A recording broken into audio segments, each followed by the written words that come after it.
दिसंबर 23। मुझे रुकना नहीं है। ईमानी चली गई थी।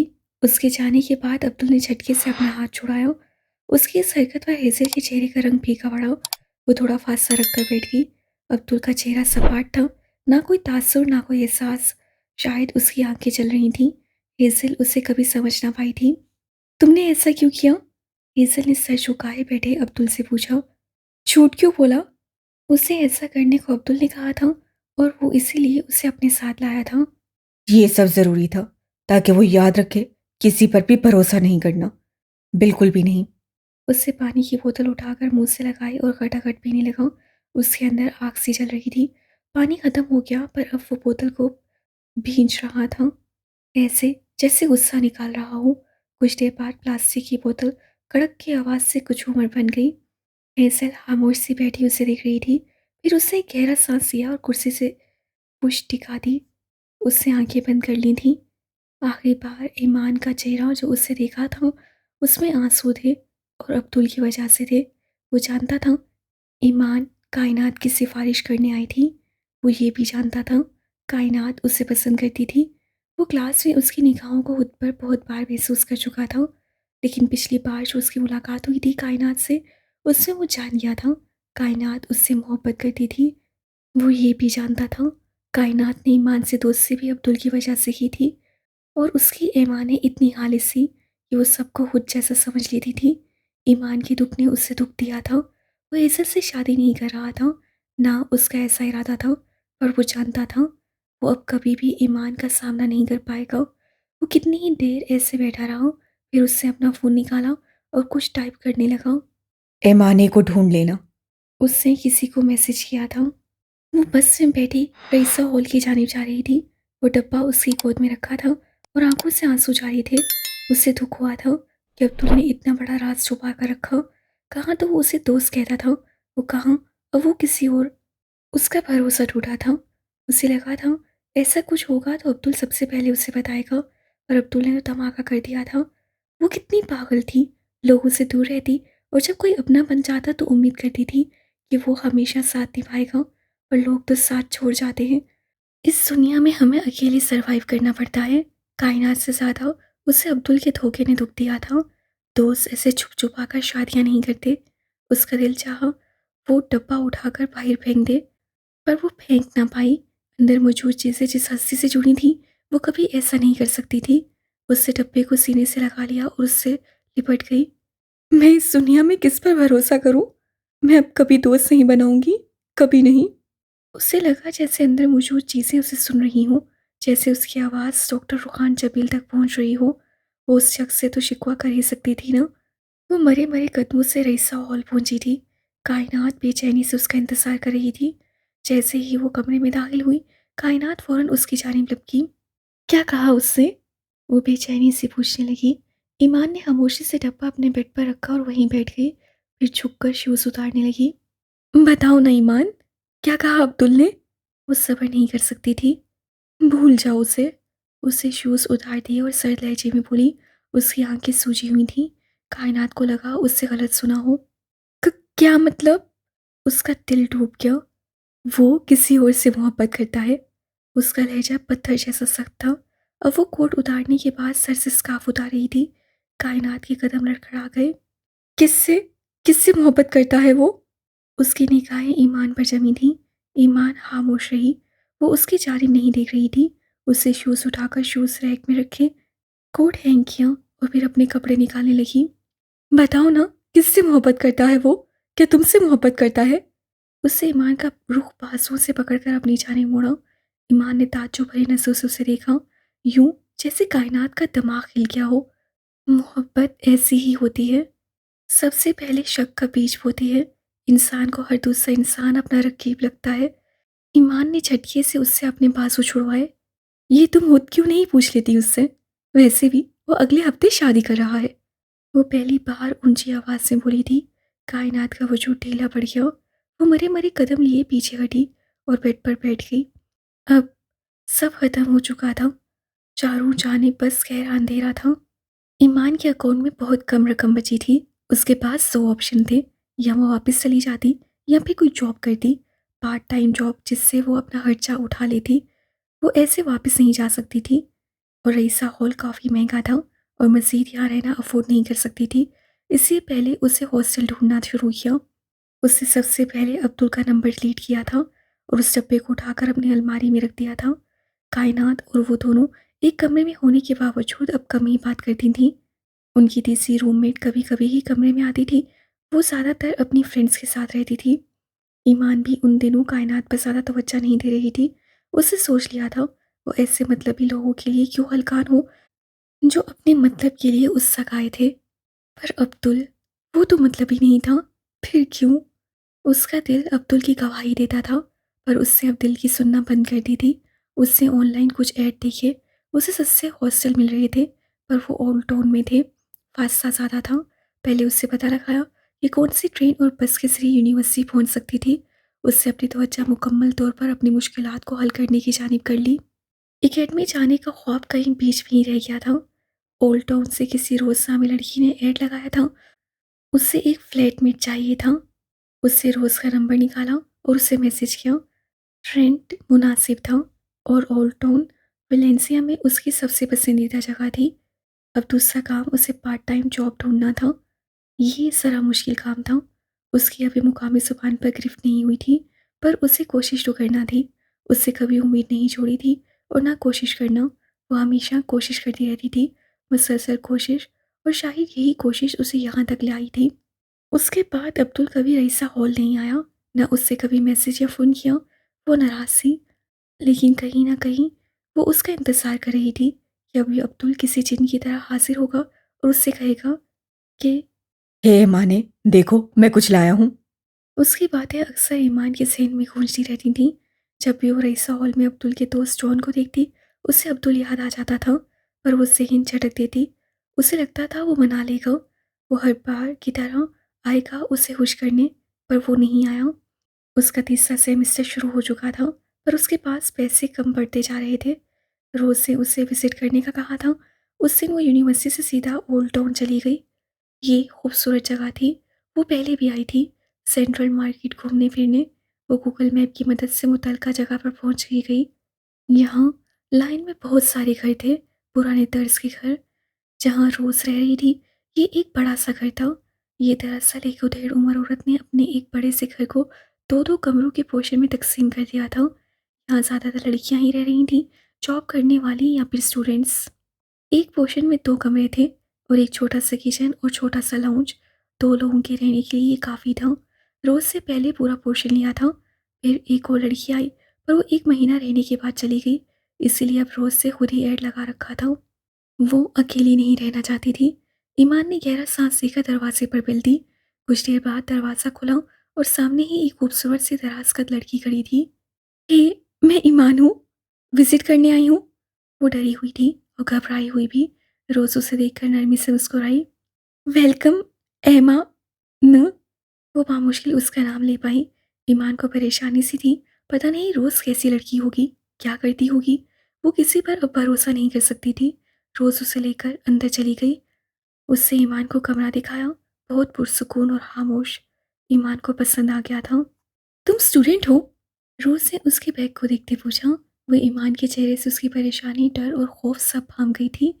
ईमान उसे मासूम लगी थी, जैसे कोई सिंड्रेला भटक गई हो। उससे फैसला कर लिया था वो ईमान को रख लेगी। जी, मास्टर्स का 3rd सेमेस्टर है, यानी फाइनल ईयर। उससे खुश लबों पर जुबान फेरते बताया। बैठ जाओ और रिलैक्स हो जाओ। रोज़ ने उसे सोफे पर बिठाया और फिर वो किचन से उसके लिए पानी ले आई।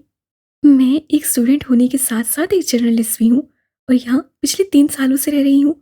ये स्टूडेंट्स के लिए अच्छी जगह है। रोज़ उसे तफसील से बताने लगी ताकि वो रिलैक्स हो जाए। ईमान खामोशी से उसे सुन रही थी। फिर कब शिफ्ट कर रही हो? रोज़ से बिलाखिर पूछ ही लिया।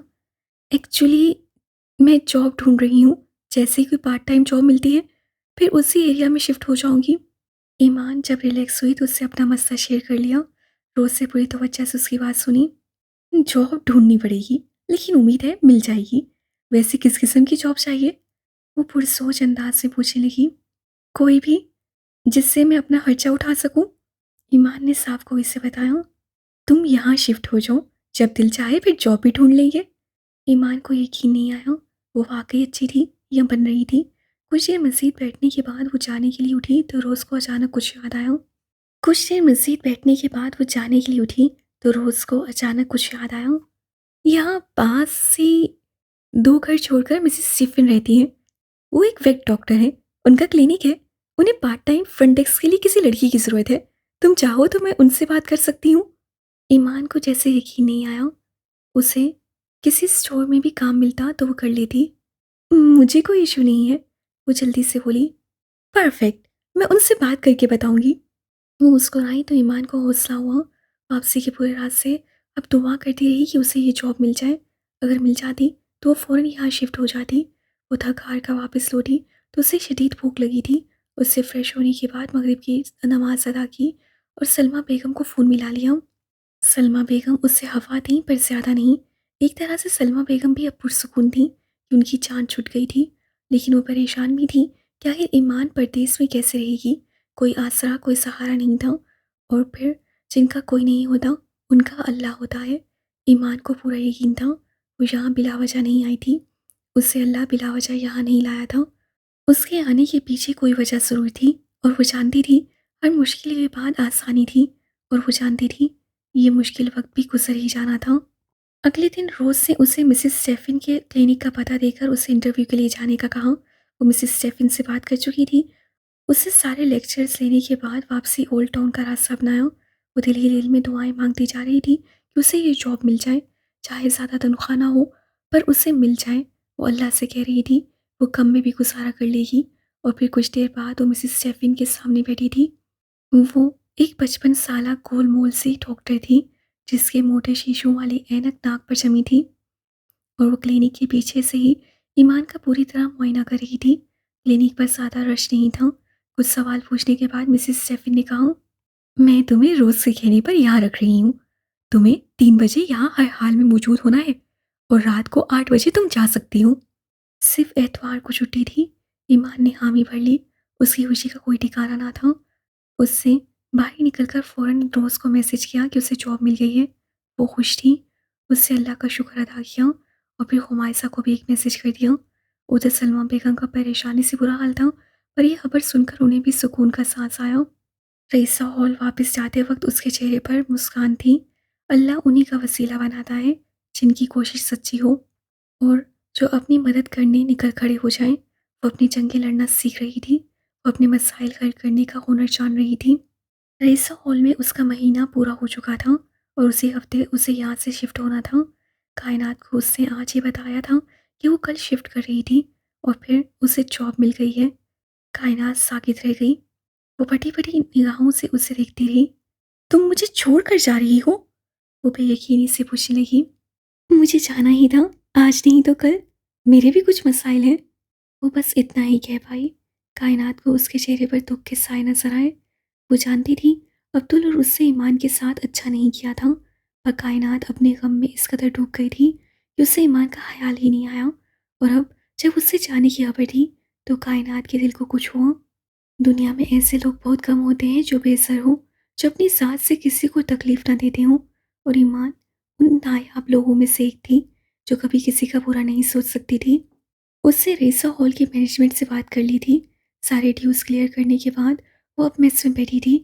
आज यहाँ उसकी आखिरी रात थी। ईमान का यहाँ दिल लग चुका था। जहाँ उसकी इस जगह से बुरी यादें जुड़ी थीं वहीं रेसा हॉल उसे बहुत अजीज था। अपना कमरा, अपनी अलमारी, यहाँ का मेस और लाइब्रेरी, कैफ़े, उसे सब याद रहने वाला था। मुंह में निवाला डालते उसके हाथ रुक गए और आंखों में पानी भर आया। वो सब कर गई। इससे पहले कायनात कुछ कहती अचानक किसी की आवाज़ उभरी। उससे पलट कर देखा तो जॉन मेस में लगी स्क्रीन के पास खड़ा था। वो सबको अपनी जाने मुतवज्जा कर रहा था। आज मैं आप सबकी मुलाकात एक ऐसी लड़की से करवाना चाहता हूँ जिसे लगता है कि पागल लोग असल में पागल नहीं होते, बल्कि वो कुछ खास होते हैं और वो रूप बदलकर इस दुनिया में घूम रहे हैं। अल्फाज ऐसे थे कि ईमान के कान खड़े हो गए। जॉन की जानिब उसकी पुश्त थी। मेस में मौजूद बाकी सभी स्टूडेंट्स उसकी जानिब मुतवज्जा हो चुके थे। वो झटके से पलटी। जॉन शैतानी मुस्कुराहट चेहरे पर सजाए उसे ही देख रहा था। ईमान को अपनी रीढ़ की हड्डी में सनसनाहट सी महसूस हुई। Let's watch. रेसा हॉल की मशहूर ईमाने जो पागलों को जूस ब्रेड का लालच देकर जाने उनसे कौन से अहम राज दिलवाना चाहती है। ईमान को अपने कानों पर यकीन नहीं आया था। जॉन ने कहका लगाया। वो अब तक अब्दुल की वजह से जॉन के अताब से बची हुई थी। अब अब्दुल नहीं था तो जॉन उसे कैसे बख्श देता। और फिर स्क्रीन चल उठी। उस पर एक वीडियो चलने लगी थी। वीडियो में और कोई नहीं, ईमान थी। ये उस वक्त की बात थी जब वो पोशीदा दुनिया के बारे में रिसर्च कर रही थी। वो किसी मशकूक की तरह बस स्टॉप पर बैठी उस पागल औरत को देख रही थी। ईमान तो हैरान और परेशान सी देखने लगी। उसे नहीं पता था कि उसकी वीडियो बनाई जा रही थी। वो बनाने वाला कोई और नहीं, जॉन ही था। वीडियो में वो काफ़ी देर खड़ी रही। फिर वो सामने ही मौजूद जनरल स्टोर पर चली गई। मिस रूम में हल्की हल्की सी सरगोशियाँ जारी थीं। जाने आगे क्या होने वाला था। और ईमान जानती थी उससे कितनी बेइज्जती होने वाली थी। उसे खा जाने वाली नज़रों से जॉन को घूरा, लेकिन उससे कौन सा फ़र्क पड़ता था। वो हंस रहा था, उससे चिढ़ा रहा था। और फिर स्क्रीन पर ईमान अब जूस और ब्रेड लेकर आती दिखाई दी। उसने वो दोनों चीज़ें उस पागल औरत को थमाई। वो खुश हो गई। पर अगले ही पल ईमान ने जो सवाल किया था उस पर वो पागल औरत हैरानी से उसे देखने लगी। तुम्हें ये सब कैसा लगता है? ईमान ने सवाल किया। औरत जिसके बालों को बेतरतीबी से काटा गया था उससे हैरत से ईमान को देखा। अलबत्ता वो कुछ बातें समझती थी। वो कुछ देर उसे देखती रही और फिर ब्रेड खाने लगी। इस सारी दुनिया में पागल का किरदार अदा करना कैसा लगता है? मैं जानती हूँ तुम्हारी हकीकी दुनिया कुछ और है। और वो जो कई पैरों से भूगी होने की वजह से बेड पर टूट पड़ी थी। ईमान की बात सुनकर जैसे वो साकित हुई। उससे ईमान को यूं देखा जैसे वो नहीं बल्कि ईमान पागल हो। फिर हंसी और हंसी चली गई और उसकी हंसी गुस्से में बदल गई। Go to hell. उससे हाथ में पकड़ा ब्रेड और जूस ईमान पर दे मारा और गालियां देती हैं वहां से चली गई। ईमान उस मंजर को कैसे भूल सकती थी। पर ये देखते ही पूरा हॉल कहकाओं से गूंज उठा। ईमान को हद दर्जा शर्मिंदगी ने आ लिया। सब मिस एमाने को बताएं कि उनकी पोशीदा दुनिया क्या है, असल किरदार कौन सा है, और हम यहाँ जोकर बने क्यों घूम रहे हैं। जॉन उसे कहाँ बख्शने वाला था। सब हंस रहे थे। कुछ स्टूडेंट्स उसकी जानिब इशारे कर रहे थे। The great ईमाने। ईमान का दिल चाहा वो अपना चेहरा छुपाकर यहाँ से भाग जाए। और फिर उसकी नज़र कायनात पर पड़ी। वो हैरानी से ईमान को देख रही थी। उसे नहीं पता था ईमान अकेले में ये सब करती फिरती थी। उससे अपनी हंसी रोकना चाहिए और फिर वो बेख्तियार ही हंसी। ईमान का चेहरा सुर्ख पड़ गया था। उसने आज बहुत दिनों बाद कायनात को हंसते देखा था। और फिर कुछ देर बाद ईमान की ये वीडियो पूरे रेसा हॉल में फैल चुकी थी। ईमान दी ग्रेट के नाम से उसे सब चिढ़ा रहे थे। उस रात पूरा रेसा हॉल उसकी वीडियो की वजह से खिलखिला उठा था। और ईमान तो अगले दिन तक अपने कमरे से बाहर ही नहीं निकली। लेकिन रेसा हॉल उसे हमेशा याद रखने वाला था। रईसा हॉल से जाते वक्त उसकी आंखें आपदीदा हो गई थीं। पर वो रुक नहीं सकती थी। उससे जाना था। हरकत में बरकत है और उससे आगे बढ़ना था। अब वो खुद अपने पैरों पर खड़ा होना चाहती थी। कायनात ने उससे माफ़ी मांगी थी। ईमान को उससे कोई शिकवा नहीं था। उससे जो गुजर गया वो बीत गया। जो होना था वही हुआ। वाली आदत अपना ली थी। यकीनन उन सब के पीछे कोई ना कोई वजह थी। कायनात भी जल्द वापस पाकिस्तान जाने वाली थी। उससे काफ़ी हद तक खुद पर काबू पा लिया था। या शायद वो ईमान के सामने मजबूत बनी रहती थी। रईसा हॉल से जाते वक्त ईमान को हज़ारों बार अब्दुल का ख्याल आया था। और हर बार उसका दिल अलग तरीके से दुखा था। जब भी उसका ख्याल आता वो यही सोचती थी जब तक तो उसकी शादी हो चुकी होगी। शायद वो अपनी वाइफ के साथ कहीं घूमने फिरने गया हो। वो अपनी दुनिया में मसरूफ़ हो चुका था। उसे एक बार भी ईमाने का ख्याल नहीं आया था। और फिर वो उसका ख्याल झटक देती। उससे हमेशा रिश्तों को खोया था। उसे तकलीफ़ होती थी और उस पर काबू भी पा लेती थी। पर अब्दुल ने उसे हंसना सिखाया था। वो हमेशा उसे हंसाने आ जाता था। पर इस बार वो अकेली थी। वो नहीं आया। वो कभी कभी बेख्तियार ही उसका इंतज़ार करती। पर फिर ये सोच उसे अब्दुल को फ़ोन करने से रोक लेती कि वो किसी और का था। किसी की मोहब्बत, किसी का शोहर। उससे कभी जॉन से भी अब्दुल का नहीं पूछा था। वो रेसा हॉल छोड़ आई थी।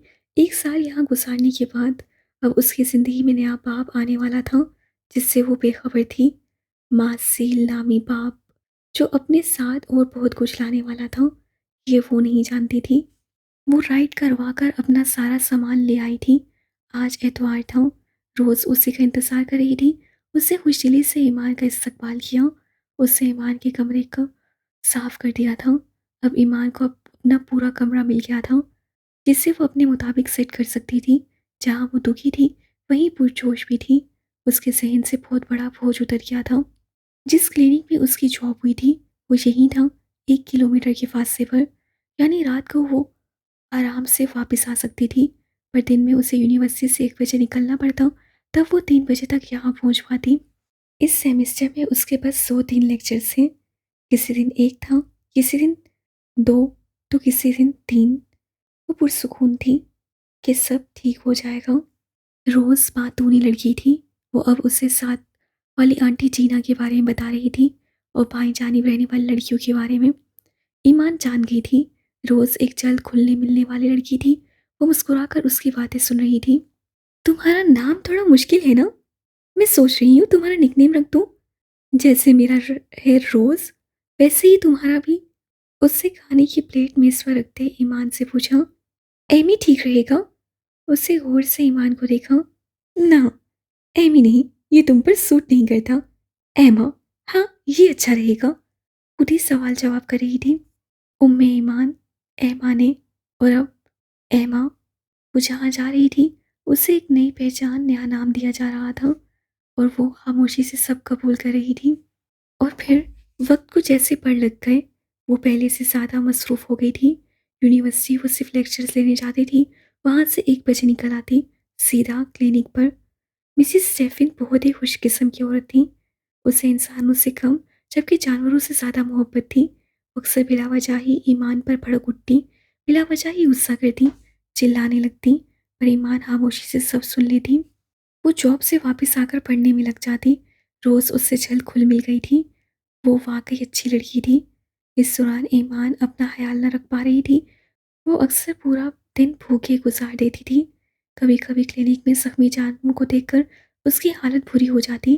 कभी कभी मिसेस स्टेफिन जैसे ही साइको लोग उसके पास अपने पेट लेकर आते थे और फिर उधम मचा देते। रोज़ कुछ ना कुछ तमाशा होता। 3 महीने गुजर गए। ईमान ने अपनी तनख्वाह के पैसों को बड़ी एहतियात से इस्तेमाल किया। ना सिर्फ इस्तेमाल किया, बल्कि घर भी कुछ पैसे भेजे। अपनी पहली कमाई वो सिर्फ खुद पर कैसे खर्च कर ली थी। सलमा बेगम ने उसे मना कर दिया था। उनका कहना था कि तुम अपना वक्त अच्छे से निकालो, खाने पीने पर तवज्जो दो। और फिर आहिस्ता आहिस्ता ईमान में इत्मीनान आने लगा। अपनी मेहनत की कमाई इंसान में इत्मीनान ले आती है। वो क्लिनिक पर अलग तरह के लोगों से मिलती थी। उसका एक्सपोजर बढ़ा, तो वो मज़ीद समझदार होने लगी। वो 2 बार रोज़ के साथ गुरुद्वारा और गरनाता के टूर्स पर भी गई थी। लेकिन फिर वो अपने प्रैक्टिकल की वजह से 1-2 बार जॉब से लेट हो गई। उसे मिसेस स्टेफन ने वार्निंग दी थी कि आइंदा लेट हुई तो अच्छा नहीं होगा। पर फिर जैसे ही फाइनल एग्ज़ाम्स आए, रोज़ को मार्सील नामी किसी इंस्टीट्यूट में एडमिशन लेने का भूत चढ़ गया, और उसका एडमिशन लेना मजबूरन ईमान को जाना पड़ा, क्योंकि रोज़ के होने वाले ससुर की डेथ हो गई थी। और ये वो दिन था जब वो मासिल से मिली, जहाँ से उसकी ज़िंदगी में एक नया मोड़ आया। तीसरी बार लेट होने पर मिसेस स्टेफिन ने उसे जॉब से निकाल दिया। उसे पिछले माह की सैलरी भी नहीं मिली थी। सेमेस्टर फीस भरने की वजह से उसका हाथ तंग पड़ गया था, और फिर रोज़ के इसरार करने पर उसे मार्सिल इंस्टीट्यूट ज्वाइन कर लिया था। इस बात से बेखबर कि अथम उर्फ मार्सिल उसे अपनी लपेट में लेने वाला था।